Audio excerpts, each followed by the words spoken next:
Question, Chair. What role does public education play in improving community safety and assisting fire departments in search and rescue scenarios? A major role.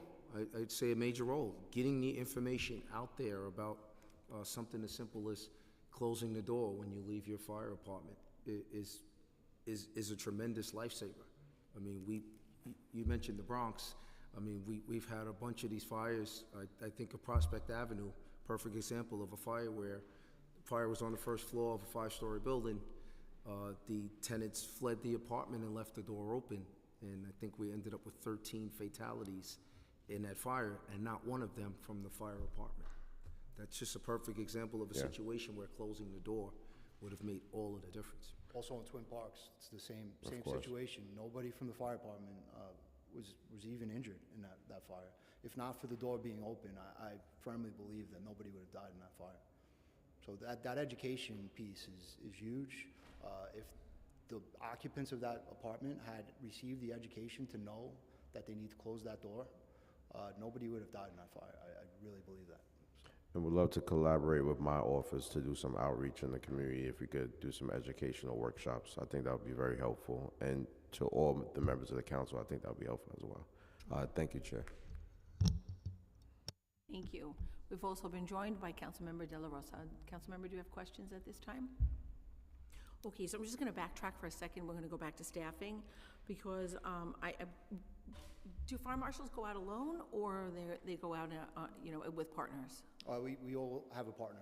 Say again? The fire marshals have a partner. They're teamed up with another fire They're marshal. teamed up with one. And what about night tours? What kind of staffing is on night tours? We always operate a minimum of 3 teams, so night tours as well. All right, thank you. So now moving on to the investigation. So what type of physical evidence is collected for examination as part of a fire investigation? We can conduct any type of investigation. We are police officers within New York State, so we conduct various, we collect various pieces of evidence. Fire debris analysis. We collect video surveillance systems. We take sworn statements from occupants and witnesses. But at a fire scene, we generally collect evidence, fire debris to submit for fire debris analysis at the NYPD lab, which we have a phenomenal relationship with the NYPD, and they will analyze any evidence that we bring to them to determine if there's accelerants within that evidence, what we collect from the area that we believe to be the origin of the fire. All right, and did they use any specific equipment at that point to gain this evidence?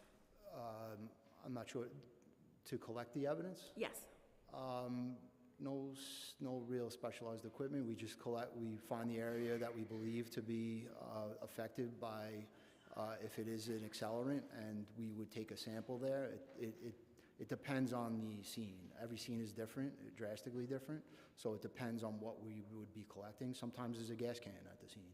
Obviously, that's evidence, physical evidence that we need to collect, and we would send that out, take a sample of the liquid that would be in there, collect the can as evidence, but analyze the liquid that is within the can.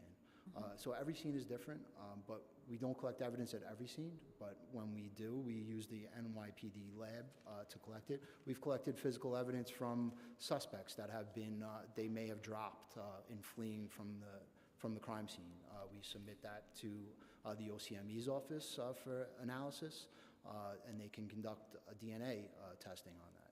We just recently had a member of EMS that was assaulted at the hospital.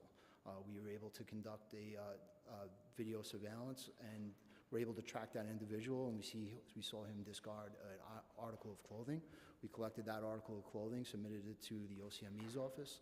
We had a match, and we were able to make an arrest on that for a vicious assault on one of our EMS members. So we take not only fire investigation very seriously, but the safety of our members very seriously. So that doesn't come up a lot, but we also oversee all of the security for the fire department, for our facilities as well as our personnel, and we make sure that people are not assaulting our personnel. Right, that's good.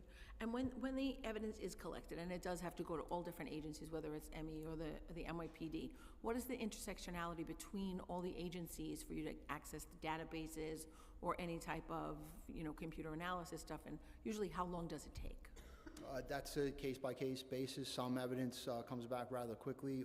DNA evidence generally takes a lot longer, so we have to wait a little while for that. Fingerprint analysis is different.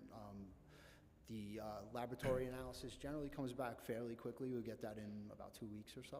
Right, and you have access to that, though? Like, you don't have to wait for a report? Do you have a They send it directly. database that you can go to and see where it's at pending, or? Well, they do directly send us the results once they are available. We'll get an email from the lab that the results are available.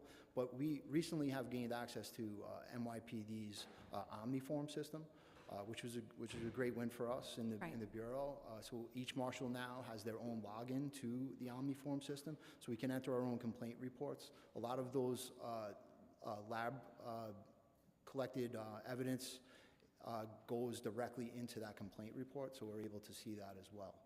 Like I said, that was a huge improvement in the way we do business in BFI, and prior to that, we didn't have our own logins where we'd have to use a police officer to log us in and enter those complaint reports, but that really changed the way we do business, and those lab results would be tied to that complaint report. All right, we got to work on getting you access to other databases that would have important We information that you recently could got follow. access to NYPD's domain awareness system, which is very useful for us in our investigations. So we do have some members that have access to that as well. NYPD has been a great partner of ours, and our relationship is excellent. We are on a task force with NYPD and the ATF. Their arson and explosion unit works every single day with marshals assigned to our special investigations unit. So our relationship with NYPD is fantastic. Okay, great. Now, we spoke about training, right? So there is ongoing training, correct? It's not just All your that initial, training what did you that say, 17 weeks or whatever it was? There's ongoing training. All the after training that I mentioned in my last statement related to training was in-service training. that. Okay, and you told me where the units are located. So that's good. You're ahead of me. That's good. Okay, we're going to go to the K-9 unit now. It's very intriguing because at one of our hearings, we did have the robotic dog, so it's intriguing. So how long has the K-9 unit in the FDNY been operating? Sure. So the K-9 unit was formed in 2017, where we had one K-9 team. Prior to that, we had no K-9s. BFI added a second K-9 team in 2018. These K-9s were single purpose, with ignitable liquid detection being the K-9's only discipline. Both of those K-9s were acquired and trained by a New York State Office of Fire Prevention and Control. Then in 2020, BFI added 2 additional K-9 teams for a total of 4. Then we had a 5th K-9 team added in early 2021. In the fall of 2021, we had a dedicated supervisor just for the K-9 team assigned to supervise and manage the K-9 unit. In 2023, in May, one of our fire marshals in the unit graduated from an 8-week K-9 trainer course in scent detection. Following this, that fire marshal graduated from a separate 5-week trainer course which certified him as a trainer in the field of urban search and rescue, disaster dog training from the foundation to deployment. These certification courses were given by the Penn Vet Working Dog Center. The K-9s added in 2020 and 2021 are dual-purpose K-9s with ignitable liquid detection and live find search and rescue disciplines. The decision to have dual-purpose K-9s did not permit any additional K-9s to be acquired from the Office of Fire Prevention and Control because they will only train certified single-purpose K-9s in ignitable detection only. As a result, the 3 newest and youngest K-9s were acquired from Penn Vet Working Dog Center. The certifications for these disciplines come from 2 separate certifying agencies. Ignitable liquid detection certification is through the United States Police Canine Association.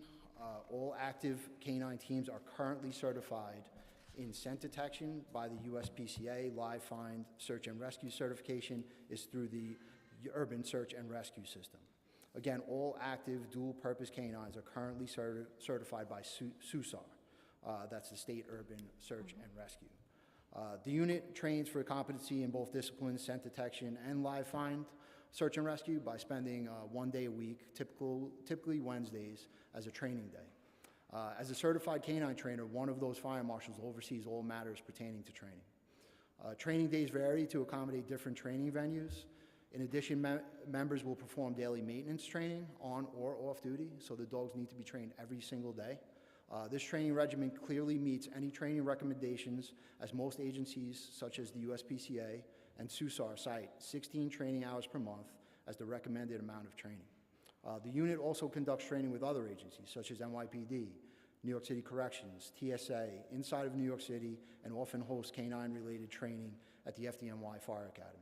Since 2021, the unit has also performed in numerous certifications, trials, and competitions, which resulted in numerous first-place finishes in ignitable liquid detection standings. The unit currently works 7 days a week from 8 to 6, with at least one, but most likely 2 canines on duty, depending on leaves.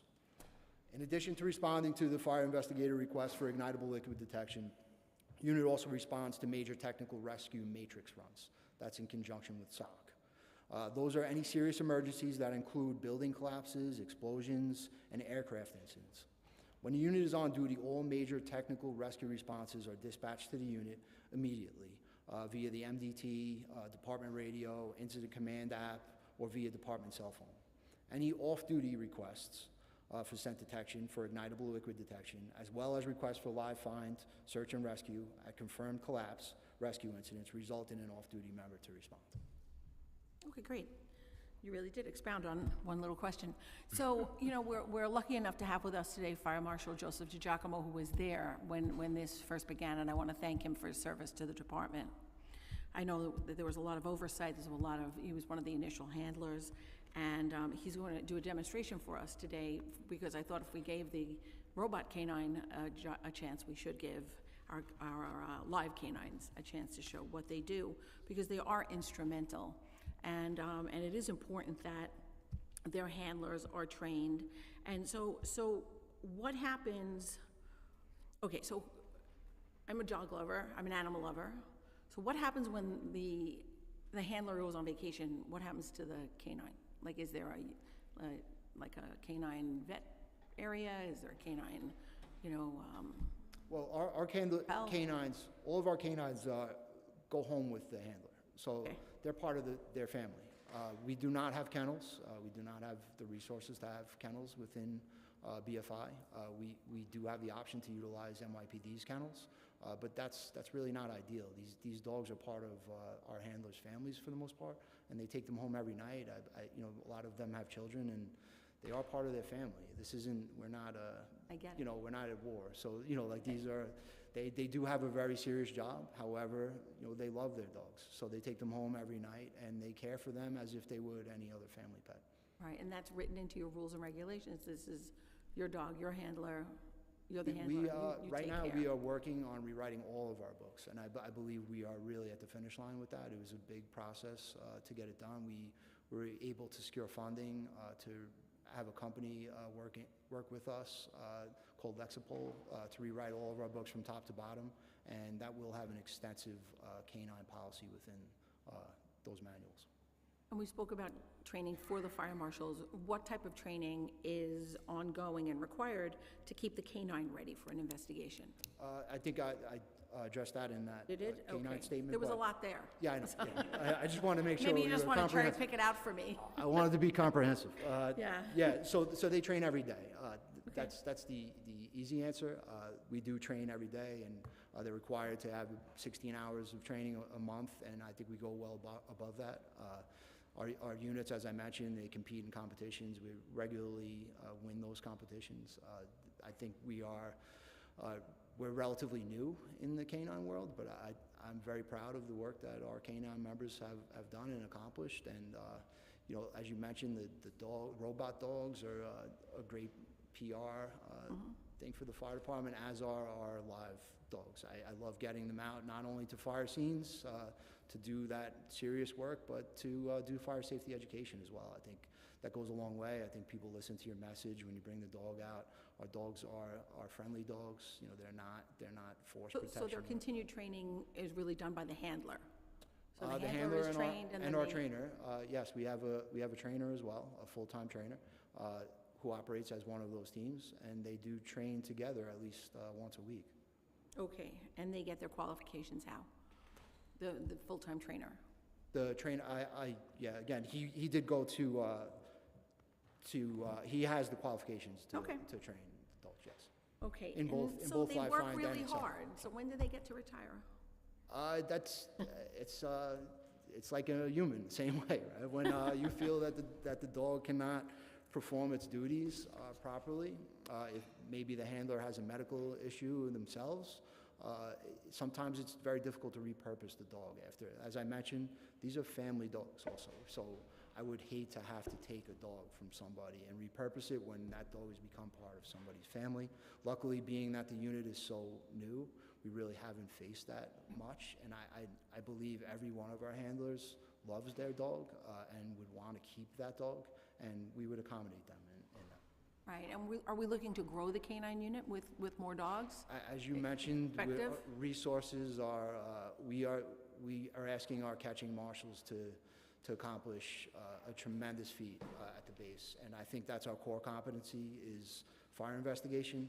The dog provides a tremendous resource for us at any scene. However, the marshal himself, we just started this unit in 2017. I think we need to make sure that we provide the citizens a timely response to these incidents, to conduct an investigation, and that core competency is done by the catching fire marshals at the base. But anything that improves our efficiency, we will definitely support that, and as you mentioned, our resources are stretched very thin. But if given more resources, of course, we would look into expanding. Right, I think you answered all my questions ahead of time on the handlers and training and what's required, so thank you for that.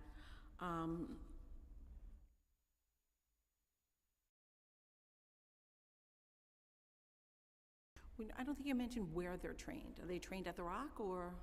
It depends. We do various trainings specific to different incidents, but most of the time we do train at the Rock. We have a collapse pile there that we can conduct search and rescue. They do demonstrations a lot. I don't know if any members of the council have ever seen one of our canine demonstrations out at the Rock. We do that from time to time. It's specific to what we are working on at the time. They may travel around to go to NYPD facilities as well to train. NYPD has a lot of canine units, so we do train with them as well. Okay, and on the investigation, what type of investigations would the canines be used in? So we have fires, right? We have search and rescue, unfortunately. Can you take me through like a fire investigation using a canine? Sure. So currently, the canine's requested by the supervisor at the scene. So the supervisor will make the evaluation of the scene and see if they think it would be warranted for a canine to respond. We don't have a standard response where they're responding on a matrix, let's say. So they're not responding to every, say, multiple alarm. They respond based on the request of the supervisor at the scene that evaluates the scene and recognizes the need. The supervisor will then reach out to our canine supervisor. They'll confer and then make that decision whether to dispatch the canine or not. And then sometimes when the canine unit gets out there, the handler himself will make that evaluation and see if it would be worth running the dog at that scene. Evaluate the safety precaution that the dog would have to face. We want to make sure not only our marshals are safe, but our canine units are safe as well. Right. But the short answer of that is the supervisors at the scene, in conjunction with the supervisor of the unit, will confer and determine whether that is needed to respond. Okay. And are there any safety concerns, and is safety gear used for the dogs? There's always safety concerns in any incident. With the marshals also, we are very concerned, and we do not operate in what we would call hot zones. We wait until fire operations has extinguished the fire, conducted their overhaul process, searched for pockets of fire, made sure that the scene is safe. So we want to evaluate that scene prior to conducting any investigations. Mm-hmm. And as I mentioned,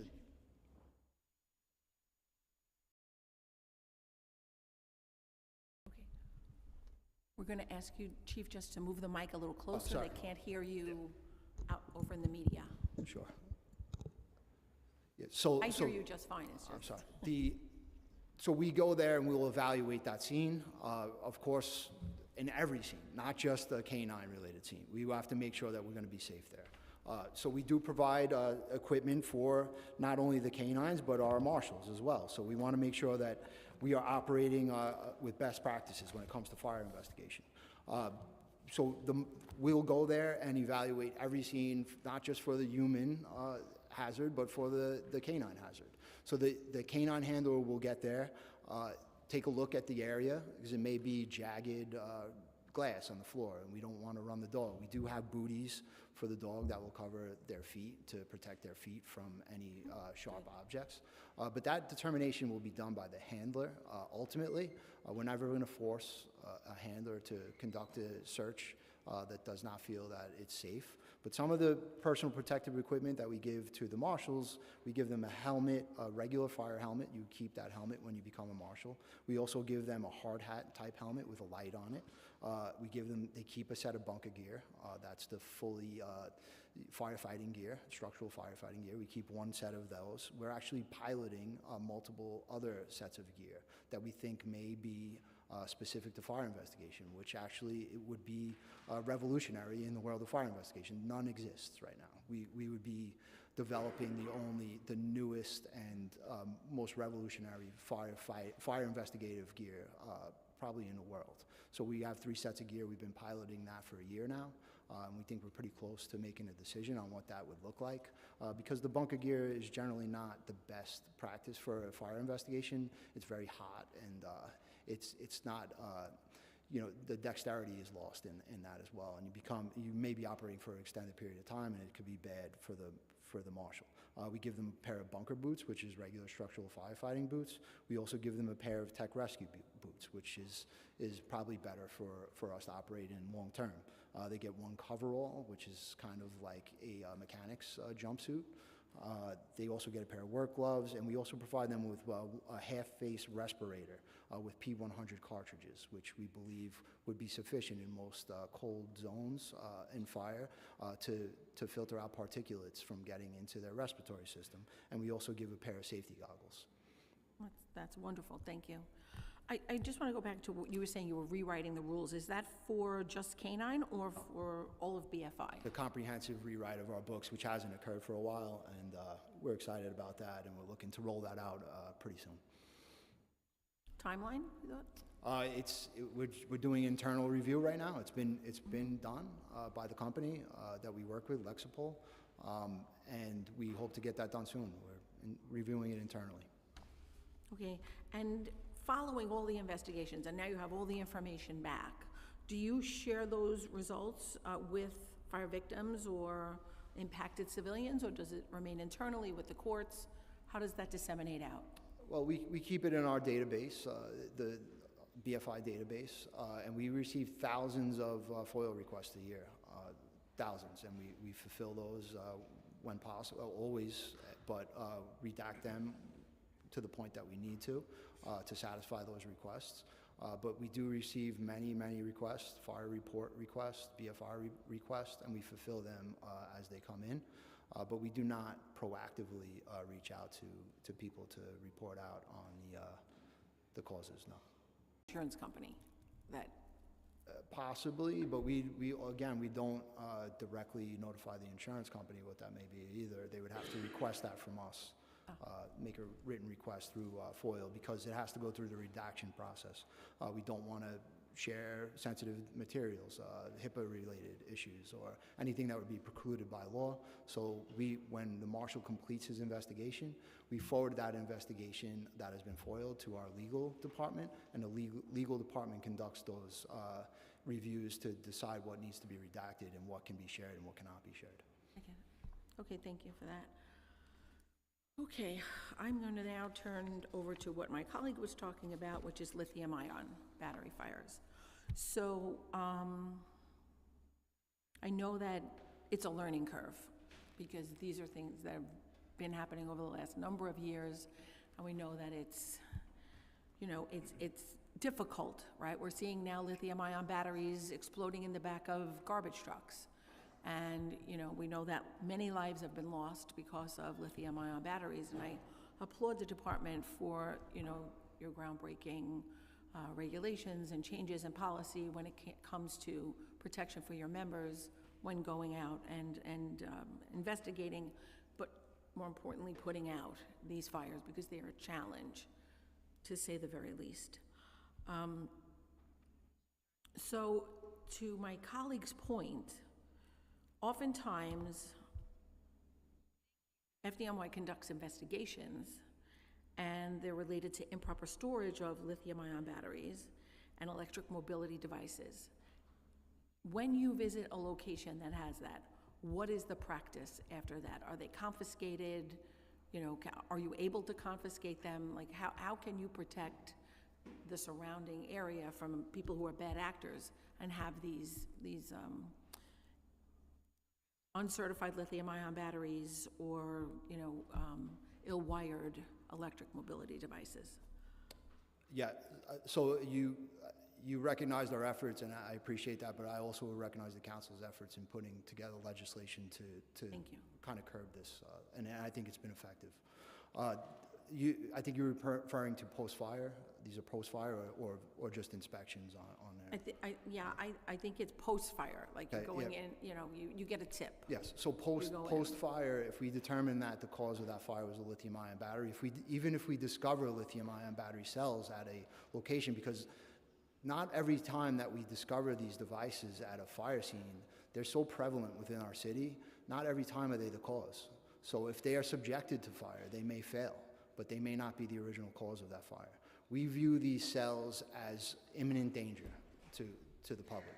They do have a tendency to reignite the cells, and they can be ejected up to 60 feet from where the device is. So anytime the marshals encounter even one cell while we're conducting our investigation, we request our hazmat units to come out there and package it safely. When hazmat does come out, they treat it as an imminent fire. They're fully encapsulated on air to collect these devices. They're packaged in barrels with a material that we call cell block that would prevent them from reigniting.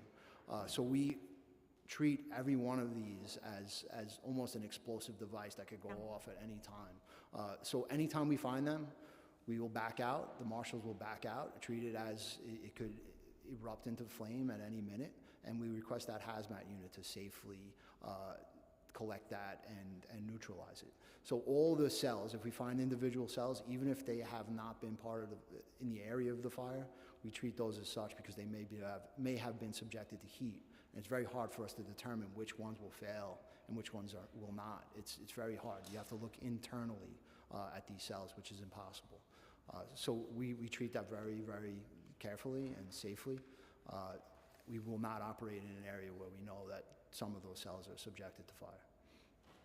All right, great. And we talk about the lithium-ion task force. So if you can just explain that to us, what other city agencies are involved in it regarding inspections and enforcement? How does the FDNY coordinate efforts with those partners? How many FDNY fire marshals and other staff focus on lithium-ion battery-related inspections and enforcement? And is anyone directly assigned to that? I asked that many questions because I know you got a big paragraph to read to me. No, I don't. That one, I'm so used to talking about batteries that, which is a great thing. I think we've made a lot of progress. So the task force is staffed with members of BFI, members of Bureau of Fire Prevention, and members from Department of Consumer and Worker Protection. That's staffed on a daily basis, Monday through Friday. We go out, we have a list of locations that we will inspect or re-inspect or follow up on violations that have already been written.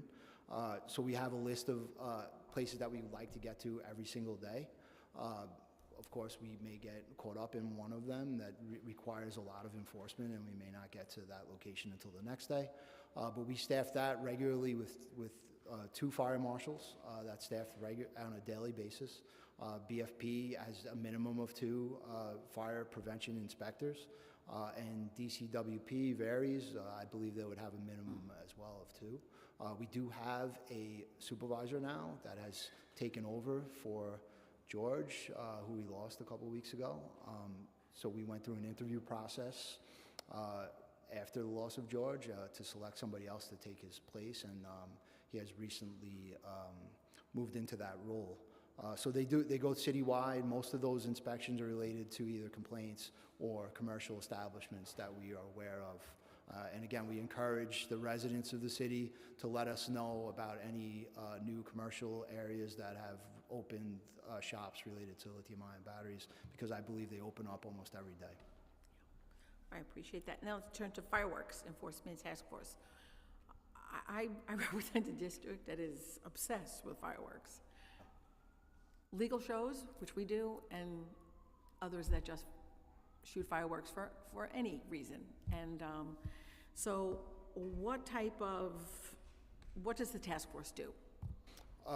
So we work on that based upon our staffing levels, and it's been very difficult for us to do interdictions with fireworks recently. We would work with NYPD. They have a unit that would also work on that, and the sheriff's office has been very aggressive when it came to fireworks recently. We have made trips out to Pennsylvania to see people that are buying bulk products and stop them from bringing them into the city from time to time. It's difficult for us, and the penalty is not really sufficient to really curb these devices being brought into the city. As you mentioned, we do have an explosives unit within the Bureau of Fire Prevention that does monitor those commercial shows. But the regularly commercial bought products are very difficult to regulate because, as you know, these things are sold legally in states that adjoin our state. So people can go there on a day trip and bring back hundreds of dollars worth of fireworks, and it's close to impossible for us to really know where they are or where they're coming from. Yeah, what happens, let's say you do find a large cache of fireworks, illegal fireworks. What happens to them? Are they disposed of? We will take them, and NYPD will dispose of them in Robins Neck. That's their range facility where I believe they blow them all up in bulk at some point. I've never been there for that, but I was told that's how they dispose of them. They would be charged with legal possession of fireworks, which is really, it would be a desk clearance ticket. So that would be our process. We do collect them, of course, and we safely dispose of them via the NYPD. All right, and the task force is seasonal, right? Yes. So what happens on the off season? Is it just NYPD or? I don't know that NYPD. I can't speak for NYPD. I don't know if they have a stated task force. When it's not seasonal, what is the season? Would you say that they're in force? I would say Memorial Day probably. It slows down significantly after the 4th of July, but I would say the summertime. But throughout the summer, they're in force, right? You'd say anytime, Memorial to Labor? Yeah, anytime we're made aware of a concern, we'll take a look at it. But really, the peak times, I would say, leading up to the 4th of July, of course. 4th of July, okay. Yeah. I just want to go back to lithium-ion batteries for a second. So does FDNY or DCWP have a listing of all commercial establishments that sell mobility devices and or lithium-ion batteries? We do have a list of businesses that we've inspected. Every business that we have become aware of, we have inspected. So the list, we do have a list, and I can supply that with the council if you would like, of all locations that are known to us. But these are very transient businesses. People may open one. We conduct enforcement. They may move down the block. So that's why we really rely on the public's help to let us know where these are, where they're popping up in their areas. And again, if they have any concerns, let us know, and we'll get out there and take a look. A lot of times we get complaints and they're just selling regular pedal bikes, but we want to get out there and know where they are. We do have a list, and I can supply you that list. That's great. I would really appreciate that. And is there a standard for inspection schedules, or is it just upon notification? These are mostly commercial, pretty much all commercials. That's really only areas that we can actually get entry into that are required to provide us access to the commercial establishments. So majority of them are commercial. We do get complaints from time to time about concerns in common areas of buildings, which we also have the jurisdiction to inspect. So we get out there as well and inspect those within 12 hours. But on the commercial businesses, do you go regularly? Yeah, is there a regular cycle for what you know on your list as bad actors that you continually visit? Yes, Is there a regular schedule we for that? re-inspect regularly, every business. Okay, I'd like to note that Councilmember Oswald Felice has joined us. Thank you. I'll let you settle in case you have any questions. Just let me know. All right. For now, that's the questions that I have. So I think maybe we can take a 2-minute break just before our demonstration, if you don't mind. Thank you so much.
If everyone can take a seat, we're going back in.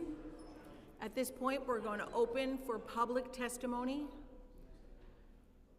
I now open the hearing for public testimony. I remind the members of the public that this is a formal government proceeding and that decorum shall be observed at all times. If I could have your attention, please, everyone. Excuse me. Please. The witness table is reserved for people who wish to testify. No video recording or photography is allowed from the witness table. Further, members of the public may not present audio or video recordings as testimony, but may submit transcripts of such recordings to the Sergeant of Arms for the inclusion of today's hearing. If you wish to speak at today's hearing, please fill out an appearance card with the Sergeant at Arms and wait to be recognized. When recognized, you will have 2 minutes to speak on today's hearing topic only, FDNY search, rescue, and investigative procedures. If you have a written statement or additional written testimony you wish to submit for the record, please provide a copy of that testimony to the Sergeant at Arms. You may also email that testimony to testimony@council.nyc.gov within 72 hours of this hearing. Audio and video recordings will not be accepted. I'd like to call the first panel. Joseph DiGiacomo.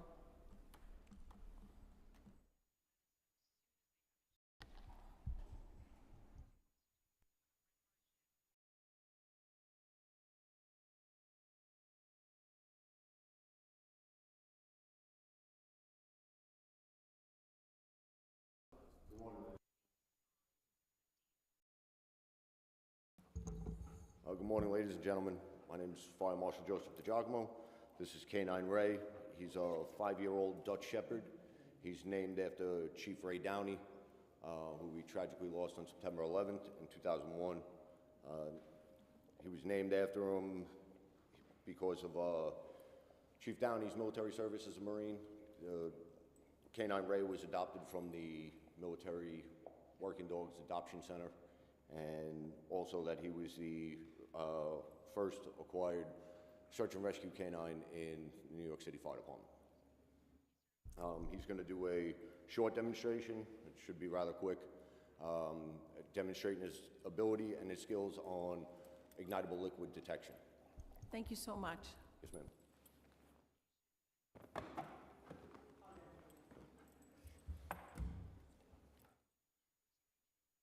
Out. Sit. It'll work. See.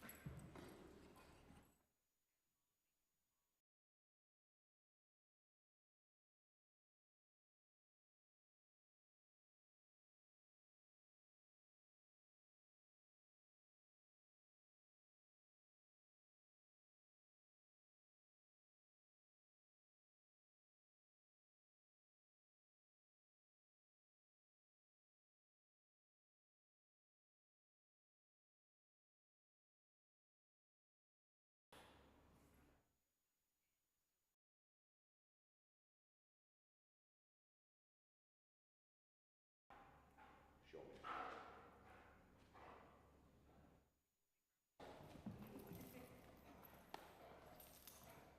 So there was a minute amount. Wait, what? There is a minute amount of ignitable liquid. They're trained on the 9 different categories, but but not limited to about 35 different liquids each of our canines are trained on. And when I say minute amount, it's probably about a Q-tip's worth that they can find. The accelerant canines differ from all other canines. The main factor is when they find something, there's nothing there. It's a burnt out fire scene. Your explosives dogs find a bomb, or narcotics find drugs. When we find something, there's nothing there. So they give an alert to sit. You saw he got his reward as a ball. Some dogs get their toy, and it's called play and praise. Other dogs will get food rewarded, and the only time they eat is when they're working. So, Thank you so much for that wonderful demonstration. thank you.